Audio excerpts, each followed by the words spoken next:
Hi guys, hope you all are good. Today we start our new chapter, acid, bases and salts. First of all, we have to know what acids are. They are sour in taste, means acids जो होते हैं वो test के अंदर खट्टे होते हैं. जैसे हमारे घर के अंदर टमाटो प्रेजेंट होता है, लेमन होता है, ये टेस्ट के अंदर खट्टे क्यों होते हैं? क्योंकि इनके अंदर एसिड प्रेजेंट होता है. उसके बाद हम बात करते हैं सेकेंड पॉइंट की, change litmus blue to red. Means जो लिटमस पेपर होता है उसको ये ब्लू कलर से रेड कलर में कन्वर्ट कर देते हैं. Then third point is give H+ ions in water. Means water के अंदर जब रिएक्शंस होती हैं तो ये एसिड्स जो होते हैं H+ आयंस में रिलीज़ कर देते हैं. ठीक है, ये तीनों पॉइंट जस्ट आपको दिमाग में होने चाहिए. ऐसा नहीं है कोई क्वेश्चन पर्टिकुलर फ्रेम होने वाला है इससे कि what acids are, what bases are. बस उसके बाद आपको पता होना चाहिए एसिड्स के कुछ एग्जांपल्स जो आपके NCERT में दे रखे हैं. एक्टिविटी 2.1 को देख सकते हो आप. हमारे पास पहला एसिड होता है हाइड्रोक्लोरिक एसिड. अब मैं आपसे छोटा सा क्वेश्चन पूछती हूँ, हाइड्रोक्लोरिक एसिड स्ट्रॉन्ग होता है, वीक होता है? अब हम ये पॉइंट देखते हैं. जैसे पहला एसिड दे रखा है हमें हाइड्रोक्लोरिक एसिड, ये एसिड कौन सा होता है? स्ट्रॉन्ग होता है. ठीक है, then we have next acid is sulphuric acid H2SO4. Again it is strong acid. Then we have nitric acid HNO3. Then we have last acid, that is acetic acid, that is weak acid.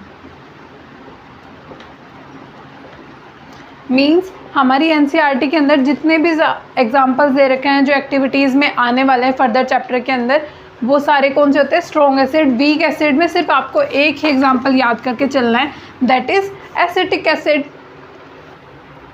Now we move to our next topic, that is base. They are bitter in taste. Means जो bases होते हैं ये सारे हमारे test के अंदर बहुत ज़्यादा कड़वे होते हैं. ठीक है, next point is change litmus red to blue. Means red litmus paper को किसके अंदर चेंज कर देते हैं बेटा? ब्लू लिटमस पेपर के अंदर. Third point is OH- ions देते हैं किसके अंदर? वाटर के अंदर. मीन्स एसिड कौन से देते थे? H+ ions. बेसिस कौन से आयंस देते हैं? OH- ions. उसके बाद हमें याद होना चाहिए कौन कौन से बेसिस होते हैं. सोडियम हाइड्रोक्साइड हो गया, पोटेशियम हाइड्रोक्साइड हो गया. अब सेम चीज़ जैसे एसिड्स में हमने पढ़ी थी वीक और स्ट्रॉन्ग की, बेसिस के अंदर भी हम देखेंगे कि कौन से वीक होते हैं और कौन से स्ट्रॉन्ग होते हैं.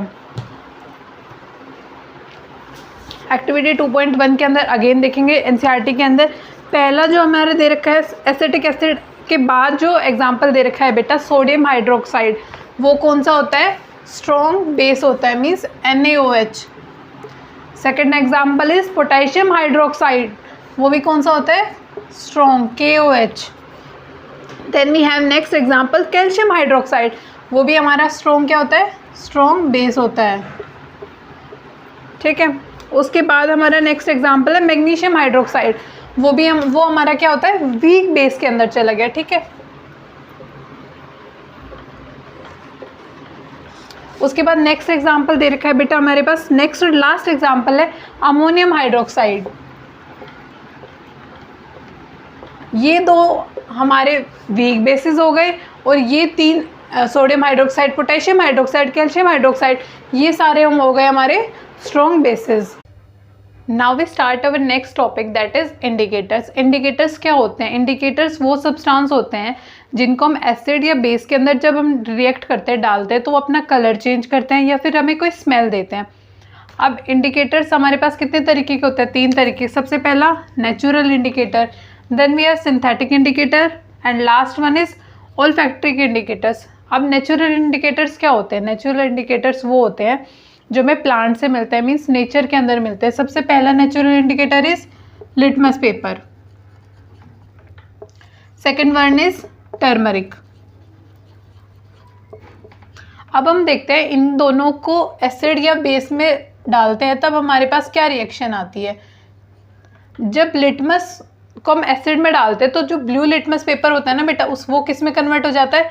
रेड में. और बेस के साथ रेड लिटमस किस में हो जाता है? ब्लू कलर में. ये हमने पहले देखा भी है. उसके बाद टर्मरिक. टर्मरिक एसिड के साथ कोई रिएक्शन नहीं देता, जो उसका कलर होता है वही सेम कलर रहता है.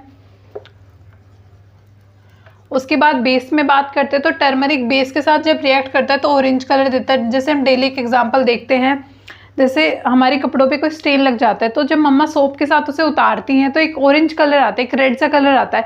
वो किस वजह से आता है? क्योंकि सोप के अंदर बेस है, तो वो बेस जब टर्मरिक के साथ रिएक्ट करता है तो ऑरेंज कलर देता है। उसके बाद हम बात करते हैं सिंथेटिक इंडिकेटर्स की। सिंथेटिक इंडिकेटर्स कौन से होते हैं? सिंथेटिक इंडिकेटर्स वो होते हैं जो हम लैब्स में प्रिपेयर करते हैं, जो हमें मतलब कंपाउंड्स मिलते हैं जो केमिस्ट्री लैब्स में, वो होते हैं सिंथेटिक इंडिकेटर्स। जैसे सबसे पहला हो गया methyl orange, second one is phenolphthalein,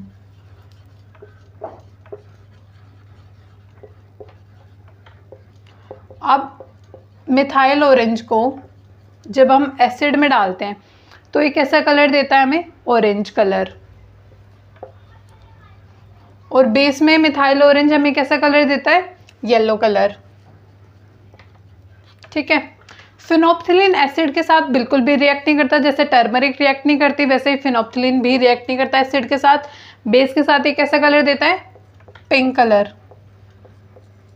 hope आप सबको क्लियर हो रहा होगा कि हमने दो तरीके के इंडिकेटर्स पढ़े, नेचुरल, सिंथेटिक।